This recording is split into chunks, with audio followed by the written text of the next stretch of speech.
I like to go for long walks, walks that cleanse the lungs and cleanse the spirit. This walk, though, has particular meaning for me, and it's a pilgrimage I make every year at this time.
I can remember every detail of my wife's appearance, even though she's been gone for nearly 10 years.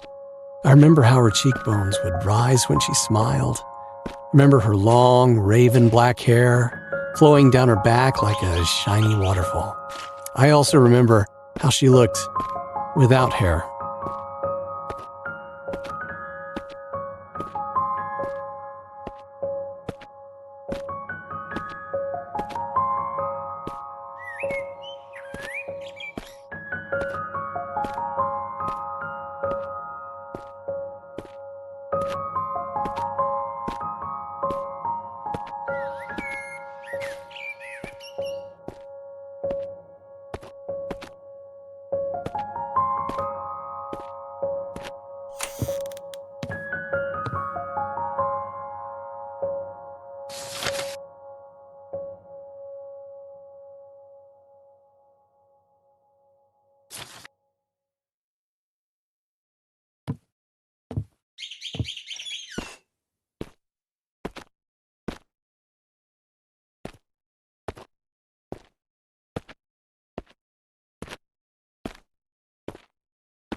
She was still beautiful, and she could still smile, but not as often as she used to.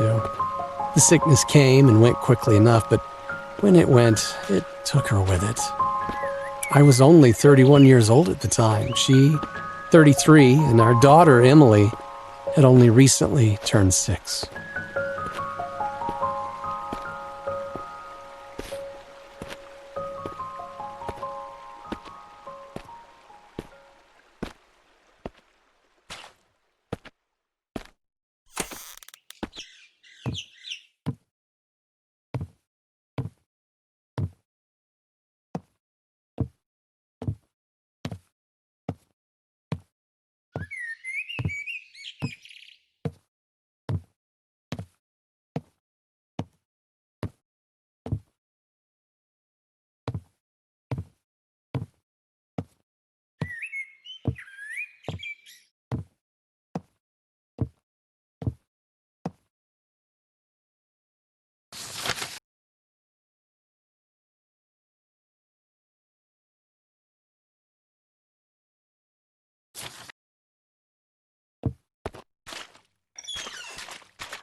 It's hard enough for a parent to raise a young child on their own, doubly so when that child is of the opposite gender, yet that's precisely the predicament I found myself in when Cassandra died.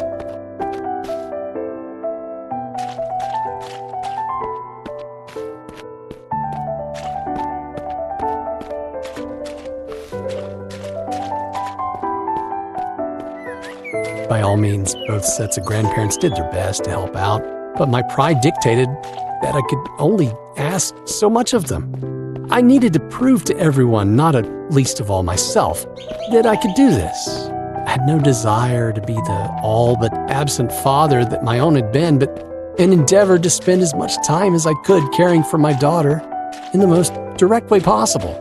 I won't deny that the odd drink came in handy during this early period, but it was yet to become a problem.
Much greater challenges in the early days were the ones that people would think almost trivial, ensuring my daughter was safe when she used public restrooms and that she cleaned herself properly when she was in the bathtub. Responsibilities that would normally fall upon the female parent when there is one. Emily was still very young at the time, of course, but old enough to feel awkward that her father was checking in on her during her more private moments. There's no denying that the presence of a woman would have alleviated much of the burden cast suddenly upon both of our lives.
It's not like I didn't try to meet other women after Cassandra's passing. I even went on the odd date, but, well, between my teaching job and my responsibilities as a single parent, it was hard to not only find the time, but to find someone to babysit for the evening without calling upon the goodwill of the grandparents yet again. Most of all, though, it was impossible to find someone to fill the yawning void that Cassandra had left in her wake.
I never asked you to be alone, my sweet. You'd have had my blessing if you had found someone else. All I would have asked was that she be a good mother to Emily.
Ah, yes, I remember this evening. My wife left a note for me with a friend of ours who worked at a place called Danny's Cafe. Oh, she always did like her little games. We had a lot of good times in this district, made a lot of good friends, enjoyed a lot of good meals, but there are, unfortunately, other memories which I associate with this place.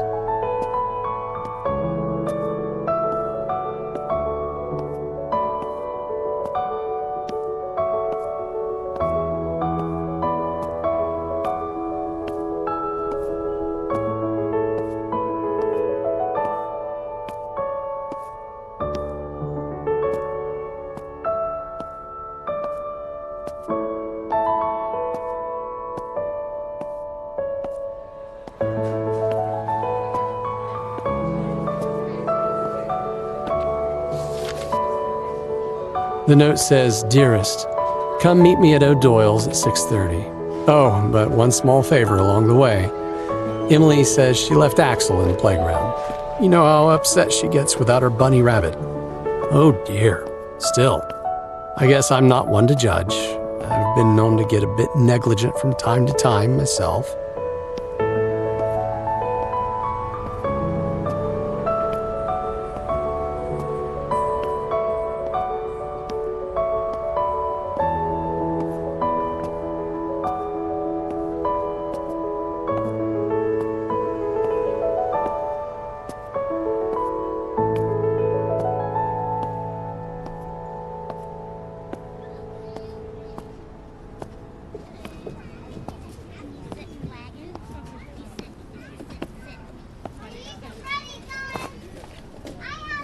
That's one errand run. Next stop, O'Doyle's."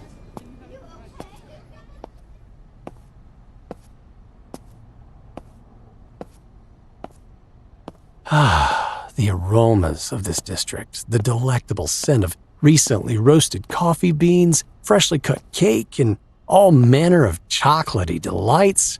Truly a gastronome's paradise.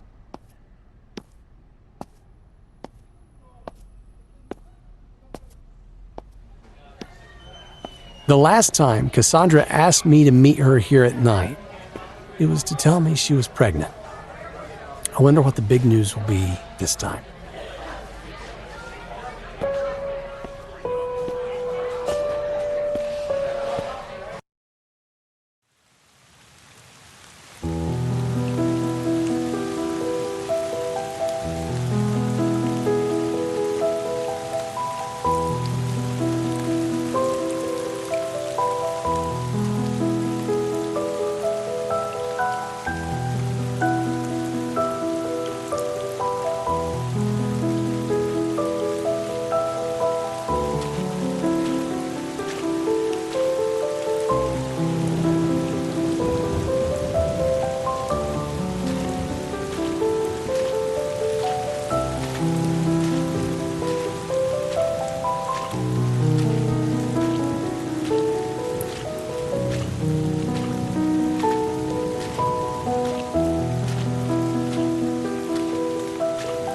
Somehow, teaching children of early high school age had done little to prepare me for the task of raising a child not many years younger. She still had an innocence at her age, while the scamps that I taught, I'm being a bit harsh, of course, but, well, the students that I taught were in the process of growing up very quickly, a little too quickly, some of them.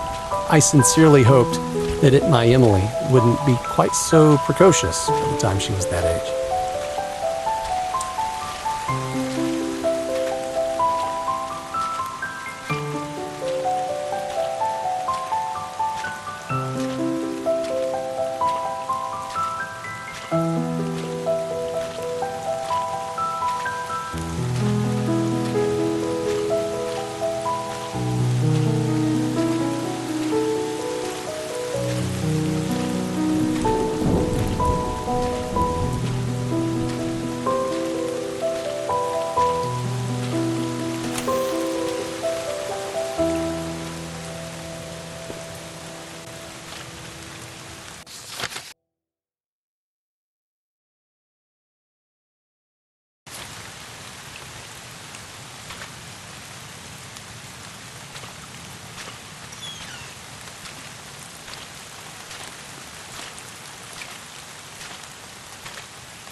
I enjoyed taking my daughter on short trips, well away from the city. I didn't want her knowing nothing but schools and streets, which my own life almost seemed to consist of. I figured she needed to breathe a bit of nature every once in a while, enjoy a bit of fresh air. It's one thing to civilize a child, but another to deny them their childhood altogether. We both seemed to like the beach, especially.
Emily loved the water. In another life, I believe she could have easily been a fish. Sometimes I even called her my little mermaid. She loved the sand too, and liked to build things with it. One day I helped her make a fairy tale castle and cast her, only in her mind of course, as a kind of mermaid Rapunzel, trapped in a tower far beneath the water, her long hair flowing with the whims of the waves.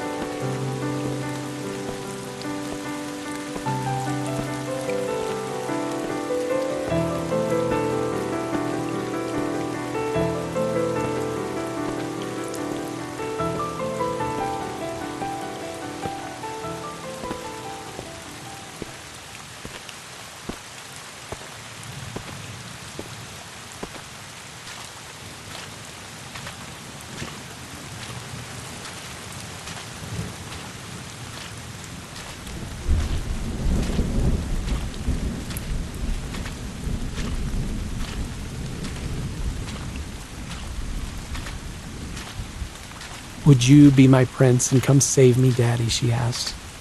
"No, sweetie, that'll be another man. We just don't know who yet. But one day your prince will come." I further hoped to myself, and only to myself, that the man in question wouldn't merely break her heart. I wished nothing more for her than to find the happily ever after that eludes so many others.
For a brief time, when Emily was 7 years old, I managed to get involved with another woman for all of 6 months, another teacher at the same high school.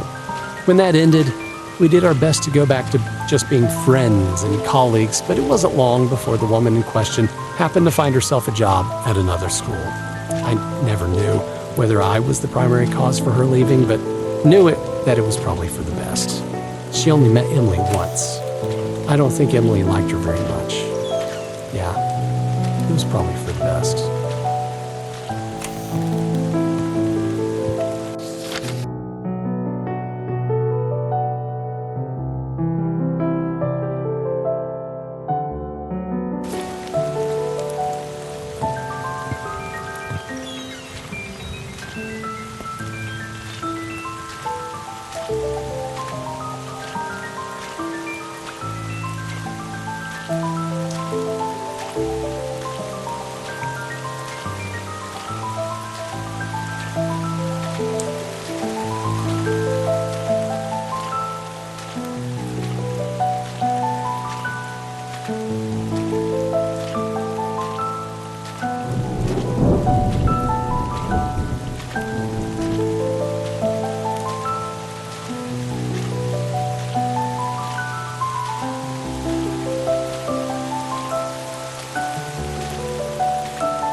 I know you always acted with Emily's best interests at heart. And mine when I was alive. You were a good husband. And a good father. Nobody's perfect.